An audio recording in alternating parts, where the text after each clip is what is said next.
नमस्कार, जम्मू जोश में आप सभी का स्वागत है। मैं हूं शीतल शर्मा। आप जानते हैं चुनाव जैसे-जैसे जम्मू कश्मीर में या मैं बात करूं लोकसभा के चुनाव, तो जैसे-जैसे चुनाव नज़दीक आते जा रहे हैं, वैसे-वैसे चुनावी जो सरगर्मियां हैं वो काफ़ी तेज़ होती जा रही हैं। राजनीतिक पार्टियां जो है वो अपनी चुनावों की जो तैयारियों में सभी जो पार्टियां हैं वो ज़ोरों-शोरों से लगी हुई हैं, चाहे मैं लोकसभा के चुनावों की बात करूं या फिर जम्मू कश्मीर के विधानसभा चुनावों की बात करूं। माना जा रहा है कि जिस तरीके से लोकसभा के चुनाव जो हैं 2019 में करवाए जाने हैं, माना जा रहा है कि 2019 में लोकसभा के चुनावों के साथ ही जम्मू कश्मीर के विधानसभा के चुनाव भी हो सकते हैं। फिलहाल इस वक्त मेरे साथ इसी मुद्दे पर जुड़ चुके हैं एडवोकेट शेख नासिर जी, जो कि मुमकिन हो सकता है कि इंदवाल से ये पीडीपी का चेहरा बन सकते हैं।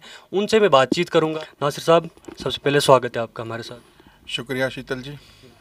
नासिर साहब, लगातार पिछले कुछ दिनों से अगर देखा जाए तो पीडीपी से जो है लगातार जो है नेता जो है अपनी पार्टी छोड़ रहे हैं। आखिर क्या वजह है इसके पीछे? देखिए, हमारी जमात से ये बात दुरुस्त है कि कुछ लोग बाहर जा रहे हैं। ये माना जाता था पहले कि जम्मू कश्मीर में अगर लीडरशिप कहीं से डेवलप होती थी तो या तो महाजराई शुमारी से लोग लीडर बन के आए थे या नेशनल कॉन्फ्रेंस से लीडर बन के आए थे। मैं समझता हूँ हमारी जमात के लिए, हमारी जमात के जो वर्करान हैं उनके लिए ये काफ़ी हौसलामंद बात है कि आज अगर नेशनल कॉन्फ्रेंस, पीपल्स कॉन्फ्रेंस या किसी भी जमात को लीडर्स की ज़रूरत पड़ती है तो इनकी नज़र पीडीपी की तरफ पड़ती है। इसका मतलब यह है कि हमारे पास लीडरशिप है और उन्हें लीडरशिप का डेफिसिट है, उनके पास लीडरशिप नहीं है। कुछ लोग होते हैं जो मुफाद परस्त होते हैं, जो पार्टियों में ज्वाइन नहीं करते हैं, जो हुकूमत ज्वाइन करते हैं। हुकूमत जैसे चली जाती है वो लोग दूसरी जगह अपना सहारा ढूंढते हैं।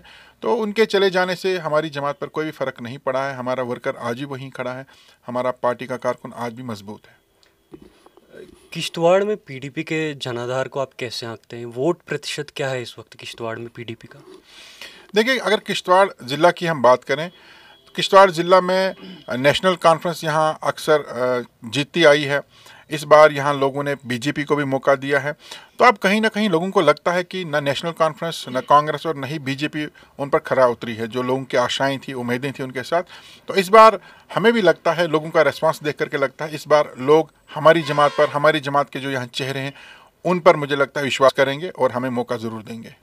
नासिर साहब, मुमकिन है कि आप पीडीपी का नया चेहरा बन सकते हैं इंदरवाल से, तो आपकी रणनीति, किस रणनीति से आप काम कर रहे हैं? आप ग्राउंड वर्क आपका इस वक्त क्या चल रहा है? देखिए, जहाँ तक बात इंदरवाल कॉन्स्टिट्यूंसी की है, इंदरवाल कॉन्स्टिट्यूंसी किश्तवाड़ ज़िला का एक हिस्सा है, हमारा हिस्सा है वो। और इंदरवाल की अगर मैं बात करूं, मेरी जो बेसिक एजुकेशन है, मेरा बचपन जो है वो इंदरवाल में गुजरा है, इसलिए वहाँ के लोगों के जो हालात हैं उनसे मैं बखूबी वाकिफ़ हूँ। इंदरवाल में हम सबसे पहले जो पिछड़ा हुआ तबका वहाँ पर है, हमारा गुजर तबका है, गरीब लोग हैं, हमारा फोकस उन पर है और एजुकेटेड तबका जो है उन पर हमारा फोकस है। हम चाहते हैं कि एजुकेटेड तबका जो है वो अपनी आवाज़ बुलंद करे। इनकलाब जब भी हुआ है या तो नौजवानों ने शुरू किया है, पढ़े लिखे लोगों ने शुरू किया, या मार्जिनलाइज्ड सेक्शन जो सोसाइटी का होता है उनने शुरू किया।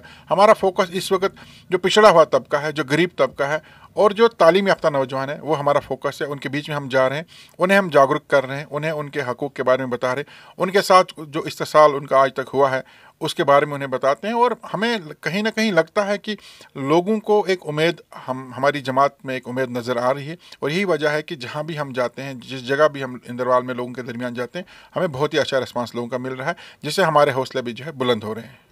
शेख साहब, मौजूदा हालात क्या हैं आपकी पार्टी के? इंदरवाल की बात करूं तो, क्योंकि हिंदू मतदाताओं की बात करूं तो ज़्यादातर झुकाव जो है, नया चेहरा जो है एनसी का प्यारे लाल, उनकी तरफ ज़्यादा जा रहा है। तो इस पर आपकी क्या प्रतिक्रिया है?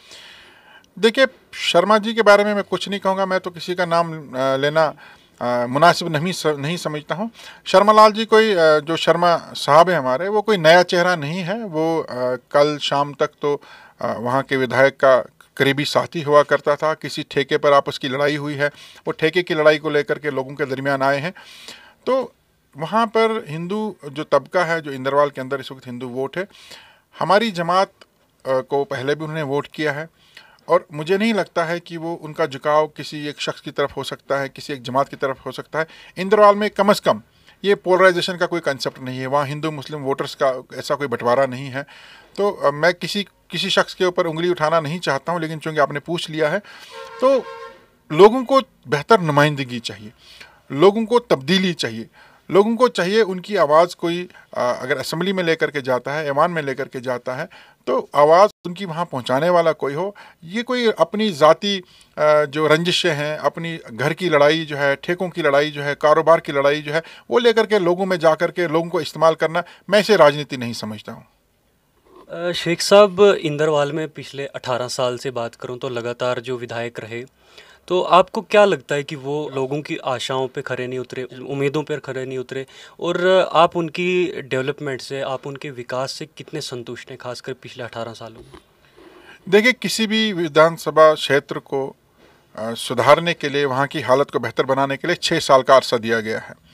बाकी मुल्क की दीगर रियासतों में 5 साल का है, हमारे पास 6 साल है।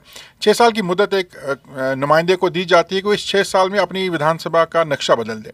एक आदमी अगर 18 साल इक़्तिदार में रहने के बाद भी अपने विधानसभा क्षेत्र में कोई तरक्की नाम की चीज़ नहीं कर पाया है।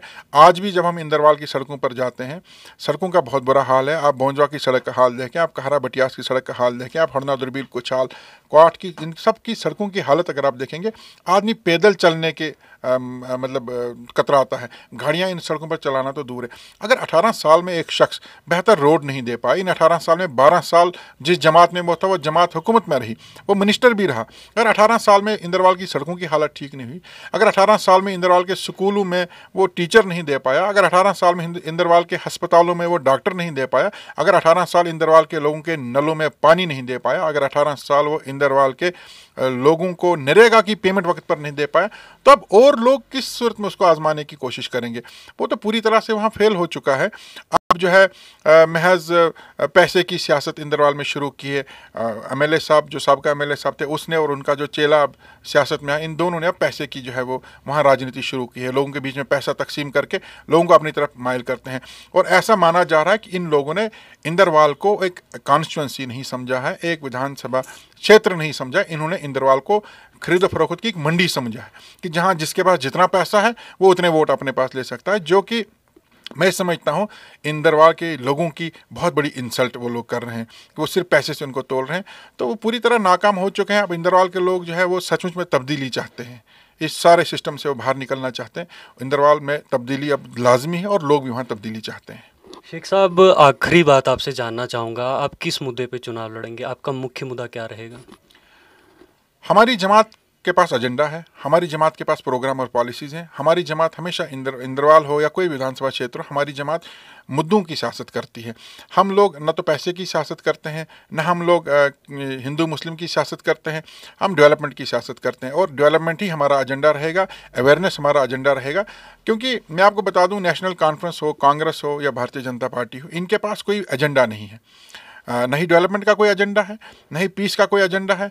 वाहिद पीपल्स डेमोक्रेटिक पार्टी एक ऐसी जमात है जिसके पास विकास का एजेंडा है, जिसके पास पीस का एजेंडा है, और यही एजेंडा लेकर के हम लोगों के बीच में जाएंगे। हम बहुत बहुत धन्यवाद आपका हमारे साथ जुड़ने के लिए। जी, ये थे हमारे साथ एडवोकेट नासिर शेख साहब, जो कि मुमकिन है कि इंदरवाल के पीडीपी से इंदरवाल के नया चेहरा बन सकते हैं, जो 2019 में जो चुनाव होने वाले हैं, खासकर जम्मू कश्मीर विधानसभा के। तो मैंने आपको पहले भी कहा कि ये 2019 जो है ये जम्मू कश्मीर के लिए काफ़ी ख़ास होने वाला है, क्योंकि जिस तरीके से लोकसभा के चुनावों के साथ साथ अगर विधानसभा के चुनाव भी, जम्मू कश्मीर विधानसभा के चुनाव भी होंगे, तो काफ़ी अपने आप में जो है ये जम्मू कश्मीर के लिए काफ़ी ख़ास रहने वाला है। और इन्होंने ये भी बताया कि कहीं ना कहीं इस बार इंदरवाल कॉन्स्टिट्यूंसी में लोग जो है बदलाव चाहते हैं।